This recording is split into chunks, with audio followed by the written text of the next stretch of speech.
La casa del hacha, de Robert Bloch.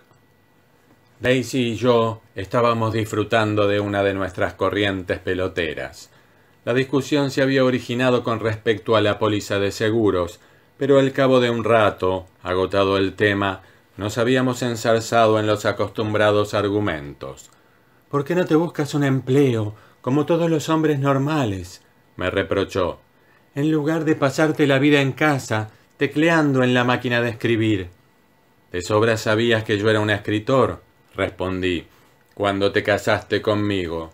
Si tanto deseabas estar casada con un profesional, deberías haber formalizado tus relaciones con aquel médico pobretón con quien salías entonces cuando nos conocimos. Ya sabías dónde se pasaba todo el día y podías encontrarle, practicando cirugía con las salchichas que no paraba de comer en aquel bar. No tienes por qué burlarte de él. Al menos George habría sabido lo que tendría que hacer para traer provisiones a casa.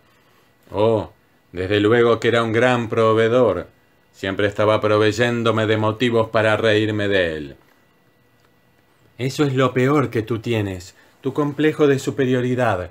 Crees que eres mejor que los demás, y aquí estamos, medio muertos de hambre. Pero tú continuarás pagando los plazos de ese coche para no darte de menos ante tus amigos del cine, y ahora tenías que suscribir esa póliza de seguro para poder presumir ante todo el mundo de que te preocupas por tu familia. Por supuesto que debería haberme casado con George.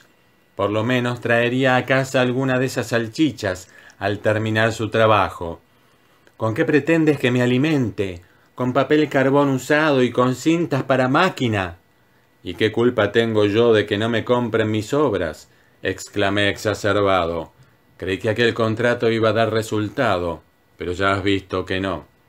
Siempre pidiéndome dinero, siempre. ¿Quién te crees que soy? ¿La gallina de los huevos de oro?» «Muchos huevos de oro ponías últimamente, con los cuentos que mandaste a...» «Vaya, vaya, menos mal que alguna vez...» «Lo malo es que no me gusta la observación sobre el nuevo coche, ni...» «Ya lo he notado. A ti te gusta cambiar de compañía y seguir bailando, ¿no es eso? No creas que no me di cuenta de la forma en que bailabas con Jim Corey en la fiesta de Ed. Como que para estar más juntos. Ni aunque hubieran estado metidos en un mismo corsé. Bueno, no cites ahora a Jim, que no tiene ninguna relación con el asunto». «No, desde luego. Tu esposa no tiene derecho a tomar el nombre de Jim en vano. Muy bien, amigo. Siempre había sabido que eras un trabajador muy activo, pero jamás habría sospechado que pudieras llegar tan lejos. ¿Le has dicho ya que es tu nueva inspiradora? Te antres, Daisy, porque has de interpretar torcidamente todo lo que digo». «Oh, ¿por qué no le suscribes un seguro también? Seguro de bigamia podría llamarse». «Déjate de pamplinas, ¿quieres? Menudo comienzo de aniversario». «¿Qué aniversario?» «El nuestro. El de nuestra boda. ¿O es que no es hoy el 18 de mayo? Toma, mira lo que te he traído». «Oh, cariño, un collar». «Efectivamente, un pequeño dividendo de nuestra unión matrimonial». «Pero, ¿me lo has comprado a pesar de todas las facturas que debemos?» «No te preocupes por eso, y deja de hablarme junto al oído que...» «Oh, querido, qué bonito es. Y pensar que me olvidé de que hoy era nuestro aniversario de boda». «Pues yo no lo olvidé. Escucha, he estado pensando en la posibilidad de dar un paseo por ahí. Podríamos salir de excursión por la carretera de Prentice. ¿Qué te parece?» «¿Como el día en que nos escapamos?» «Exactamente». «Oh, querido, me encantaría. Y dime, ¿de dónde has sacado este collar?» Así eran nuestros corrientes diálogos desde el día en que nos casamos, constantes discusiones por cuestiones baladíes. Y lo curioso era que yo no sabía por qué. No habría sido capaz de definir la situación como incompatibilidad de caracteres si hubiera tenido que divorciarme. Tal vez aclare la cuestión si digo que yo estaba sin un centavo y que Daisy era una mujer gruñona. Claro que la única manera de obligar a Daisy a no rezongar, sin necesidad de taparle la boca, era la que yo había ideado aquel día. regalo de aniversario de boda y recorrido de la ruta seguida en nuestra luna de miel. Porque después de todo, mi esposa era bastante sentimental, demasiado quizá para mi gusto. Admito que fuimos felices durante cierto tiempo. Yo acababa de vender una serie de guiones a la agencia para la que trabajaba y ella se había reunido conmigo para emprender juntos el viaje hacia Valos, donde habríamos de contraer matrimonio. Y aquel día, tras el regalo del collar, me ilusioné pensando que volvíamos a los buenos tiempos y que íbamos a hacer lo mismo. En efecto, estábamos recorriendo la misma carretera y Daisy se hallaba a mi lado como entonces. Pero no era exactamente igual que en aquel tiempo. Daisy había cambiado, aunque no mucho físicamente. Su figura parecía la misma, al igual que la expresión de su rostro, pero sus ideas resultaban muy distintas a las que solía expresar en la época en que nos conocimos. Yo también era diferente del que había sido en aquellos días. Las primeras ventas de guiones para la radio me habían ayudado a impulsar mi vida de casado. Luego entré en relación con grandes personajes y eso me costaba bastante dinero. Lo malo era que últimamente no había conseguido vender ni una sola línea. Y no paraban de llegar facturas a casa, facturas y más facturas. Y cada vez que me decidía a escribir algo nuevo, tenía que renunciar a mi propósito, pues no había forma de hilar argumentos por culpa de Daisy, que no cesaba de rezongar y rezongar. ¿Por qué has tenido que comprar otro coche? ¿Por qué tenemos que pagar tanto alquiler? ¿Por qué has suscrito una póliza de seguro? ¿Por qué te has comprado 3 trajes? Por eso le compré el collar, para que dejara de fastidiarme. En fin, tal como iba diciendo, suponía que aquel día podría olvidarme de las facturas, de los rezongos y de Jean. Por más que supiera que esto último habría de resultar más difícil, porque Jean tenía un carácter apacible, a más de una buena renta, y nunca refunfuñaba. Con un esfuerzo aparté de mi mente la idea de Jean y me concentré en lo que estaba haciendo, conducir el coche por la carretera de Prentice. Era obvio que Daisy se sentía muy contenta. Llevábamos una maleta con los artículos necesarios para pasar una noche fuera de casa y de modo tácito habíamos convenido en alojarnos en el mismo hotel de Valos donde habíamos estado 3 años atrás después de nuestra boda. Al cabo de un rato, Daisy, que iba leyendo todos los letreros que encontrábamos a ambos lados de la carretera, dio un grito y señaló: «¡Fíjate, querido!». Sobresaltado, detuve el coche y leí: «Podrás soportarlo, la casa del terror». Y debajo, con caracteres más pequeños: «Visite la mansión de Cluba. Entre en las habitaciones encantadas. Vea el hacha empleada por el asesino loco. Si aparecen los muertos, visite la casa del terror, única atracción auténtica en su género. Entrada 25 centavos». Luego eché un vistazo al enorme y viejo caserón que estaba a pocos metros del letrero y que tanto se parecía a otros por el estilo, situados a lo largo de la carretera y ocupados por médiums, magos indios y psicólogos yogis, porque lo cierto era que nos encontrábamos en una zona del país habitada por medicastros que se lucraban con la credulidad de los turistas. Así y todo, el dueño de la casa del terror resultaba bastante original, y lo mismo debió opinar Daisy, puesto que dijo: «Oh, querido, entremos. Estoy cansada de ir sentada tanto tiempo.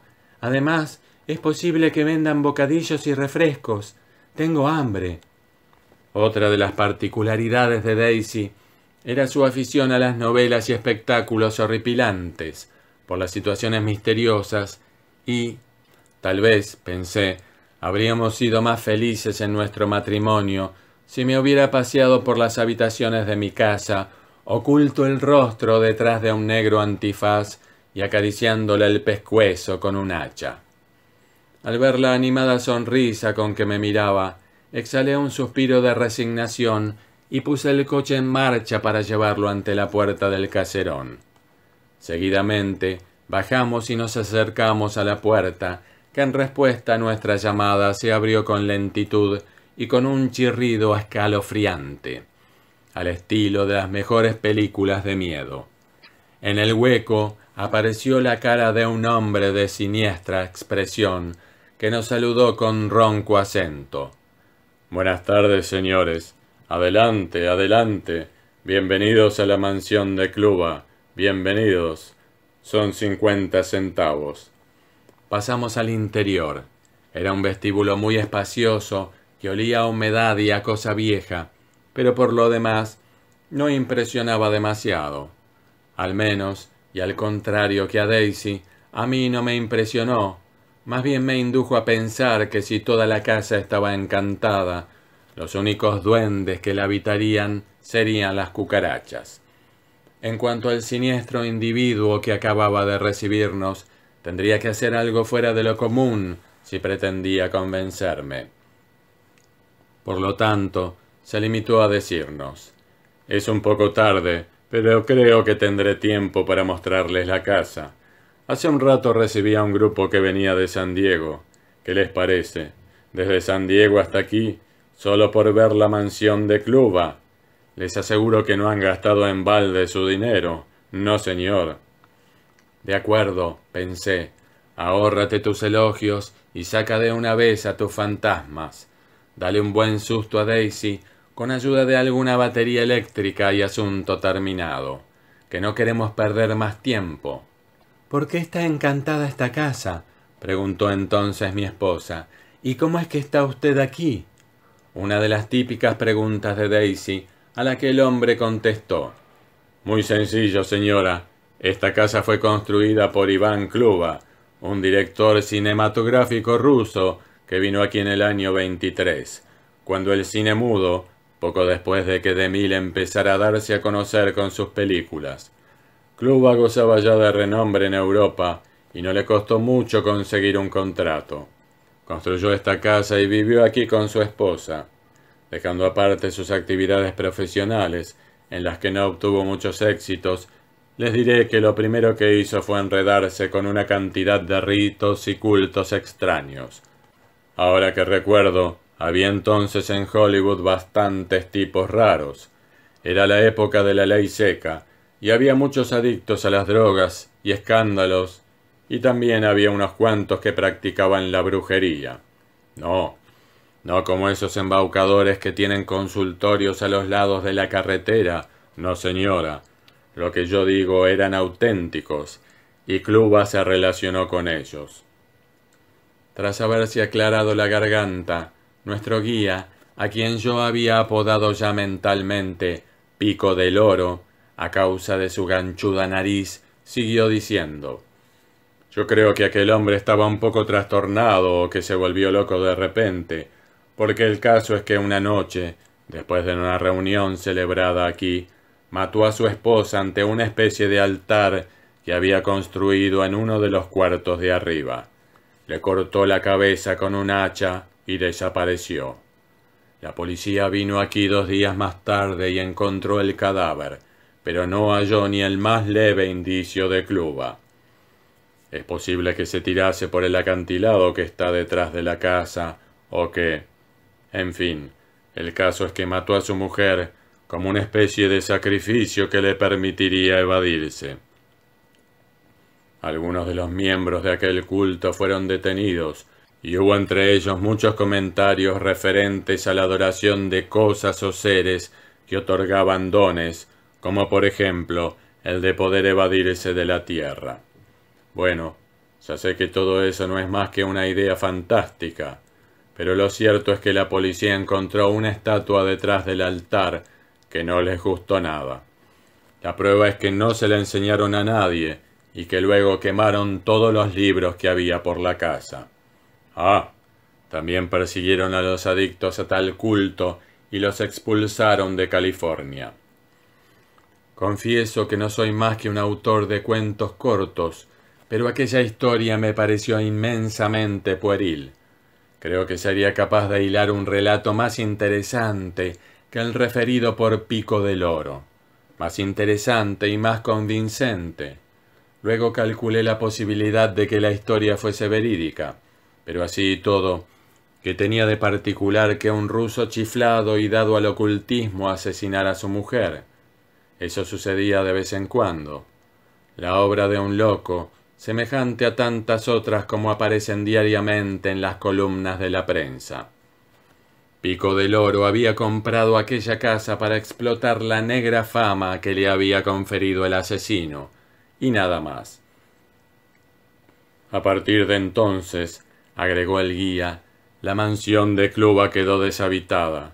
Y, bueno, no deshabitada por completo, porque aquí mora el espíritu de la señora Cluba. Sí, señor, la dama de blanco. A la porra con esta trola, me dije, la dama de blanco. Por una vez y para cambiar, podía haber ido vestida de verde o de rosa, pero siempre ha de ser de blanco. Parece el título de una película barata o de novela de 3 al cuarto. Todas las noches anda por el corredor del piso de arriba, continuó Pico del Oro con acento sepulcral, en dirección a la cámara del sacrificio. Su cuello cortado se ve a la luz de la luna cuando pone otra vez la cabeza sobre el tajo para recibir el hachazo fatal. Luego lanza un alarido y se esfuma en el aire. Se fuma en tu imaginación, pensé aburrido. Pico del Oro prosiguió. He dicho que la casa se quedó vacía, pero lo cierto es que de vez en cuando entraban aquí vagabundos y maleantes para pasar la noche a cubierto. Pasaban la noche, sí, pero no se marchaban, porque al día siguiente aparecían junto al tajo fatídico con el cuello cercenado por el hacha.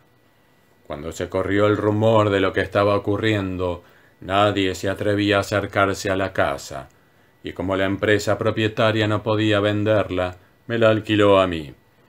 Yo conozco bien su historia, sabía que con ella traería a los visitantes, y en fin, que soy un hombre de negocios. Síganme ahora, suban conmigo. Les enseñaré los cuartos del piso de arriba. Los he dejado tal como estaban entonces. Mientras subíamos por la oscura escalera, Daisy me dio un ligero pellizco en un brazo y en voz baja me preguntó: ¿No estás excitado? Oh, esto es electrizante, ya lo sé. Calla y no digas ahora más tonterías. Se había levantado un fuerte viento y toda la casa retemblaba como si fuera a desmoronarse de un momento a otro.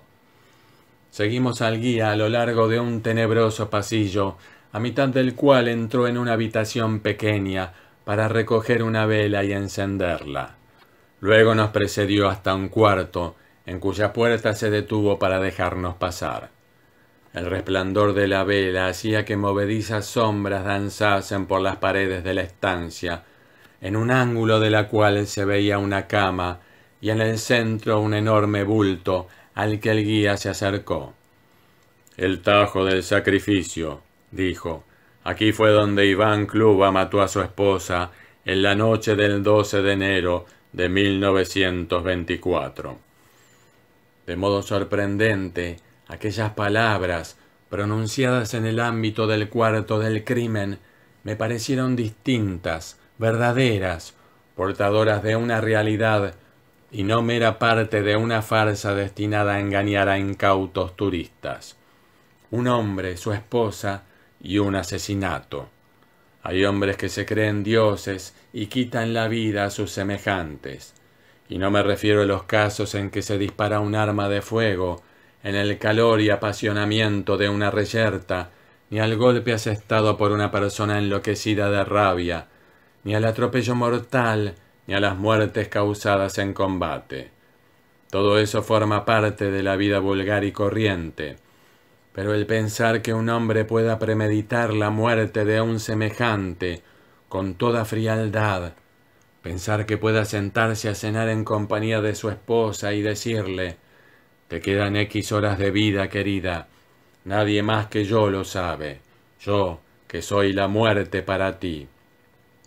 y tú has vivido solamente para que llegara este momento en que me convierto en dueño absoluto de tu destino. Solo has vivido para que yo te mate.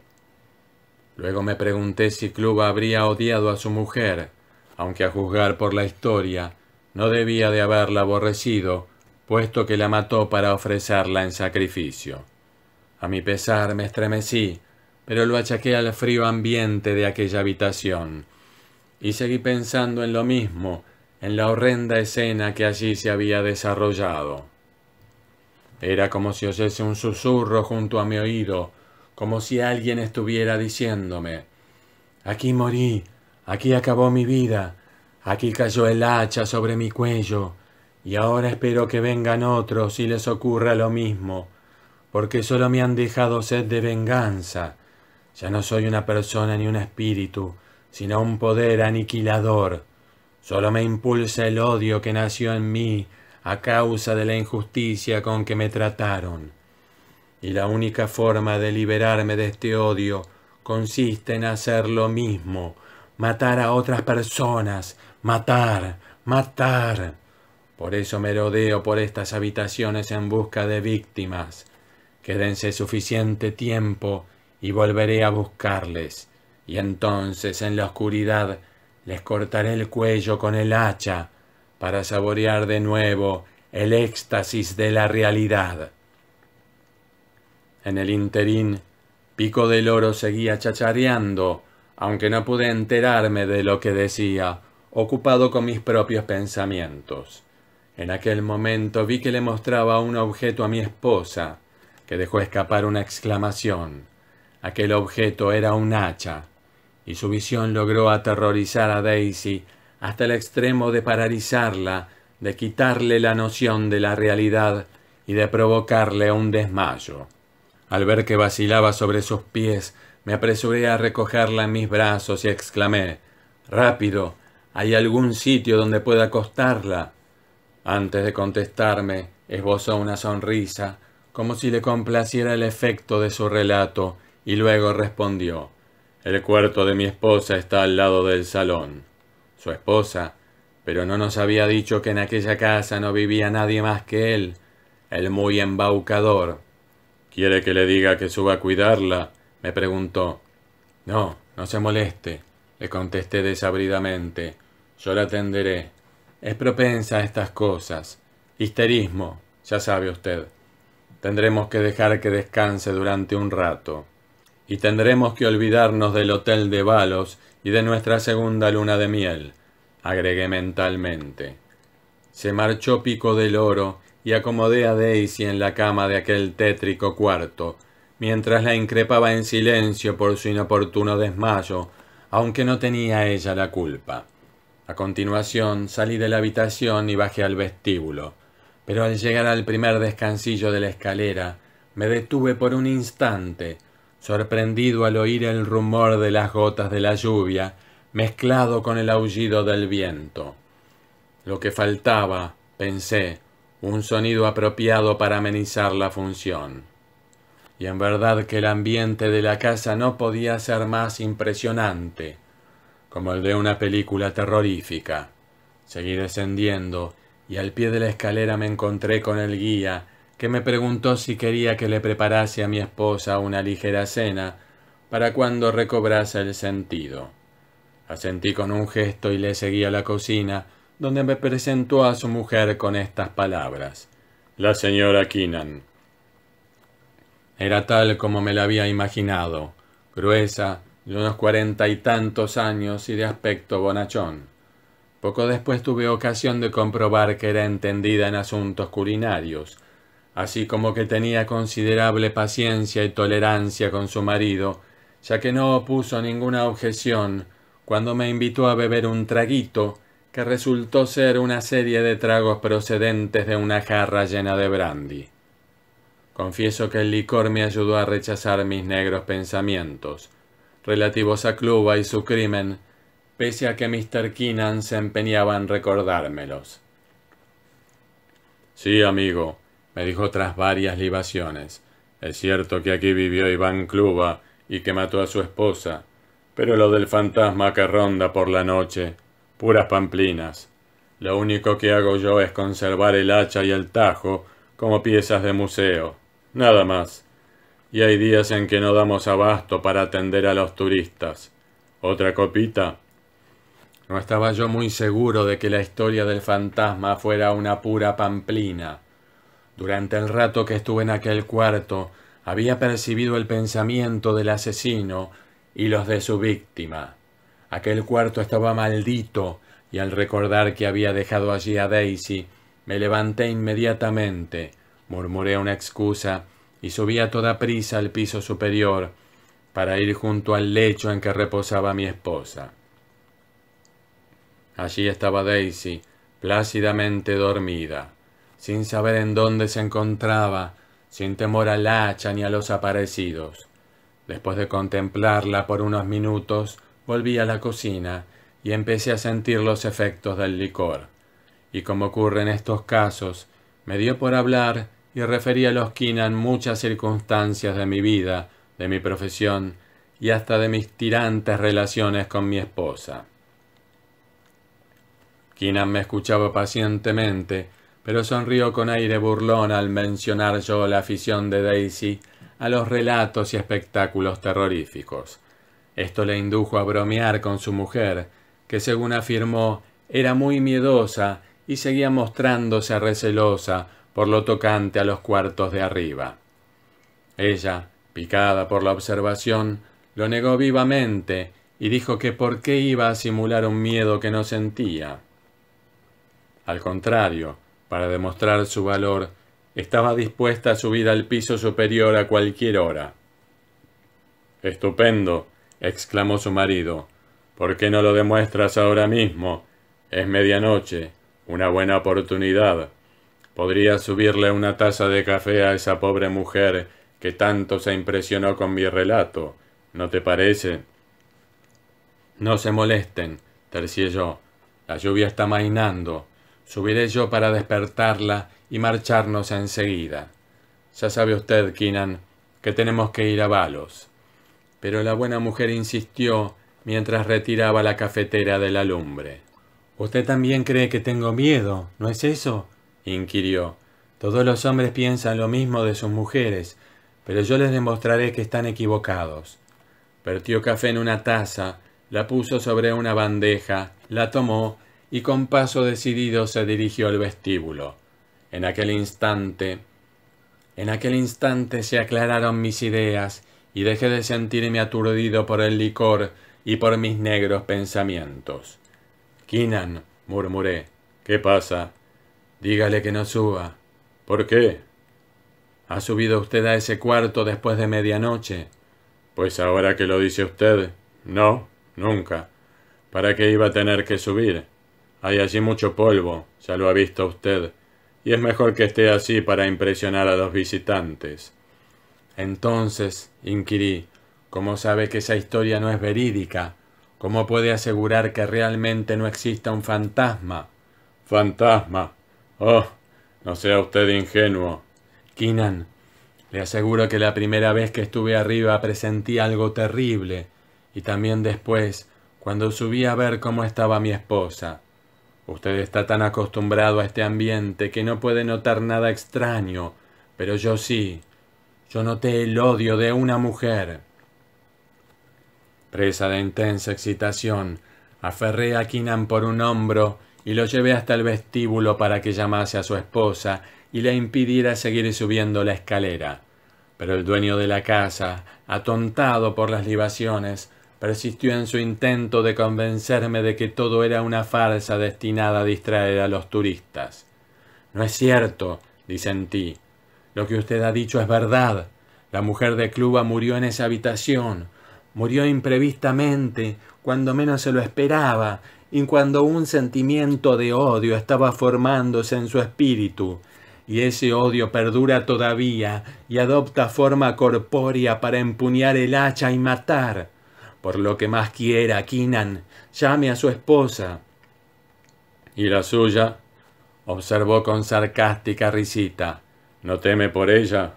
Además, voy a decirle algo que debería callarme, y es que esa historia es un cuento del principio al final.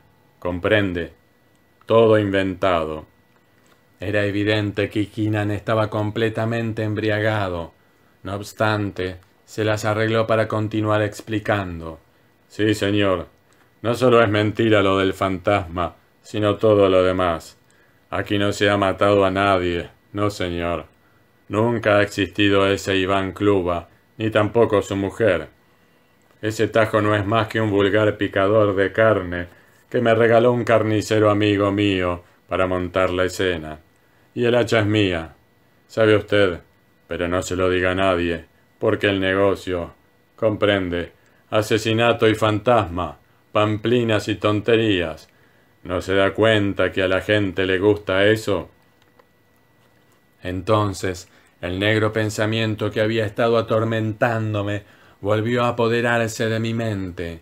Aterrado, di unos pasos hacia la escalera, pero fue demasiado tarde, porque en aquel instante un estridente alarido resonó en todo el ámbito del viejo caserón.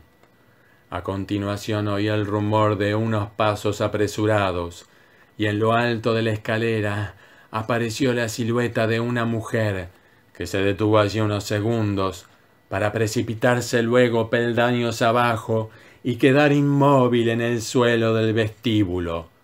Inmóvil y con la cabeza cercenada a medias por el hacha que seguía hundida en su cuello. Sí, ya sé que debería haber huido sin tardanza, pero aquel pensamiento que dominaba mi voluntad me impedía reaccionar normalmente. Me quedé allí, junto al estupefacto Keenan, que contemplaba horrorizado el cadáver de su esposa, y torpemente balbucí. Yo la aborrecía.